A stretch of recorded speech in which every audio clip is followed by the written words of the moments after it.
You ask Tiger to solve.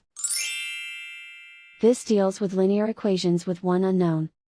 The final result is u equals 27. Let's solve it step by step. Group all constants on the right side of the equation. Subtract 6 from both sides. Group like terms. Simplify the arithmetic.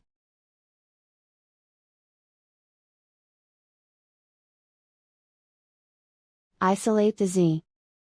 Multiply both sides by 3. Group like terms. Multiply the coefficients. Simplify the fraction. Simplify the arithmetic.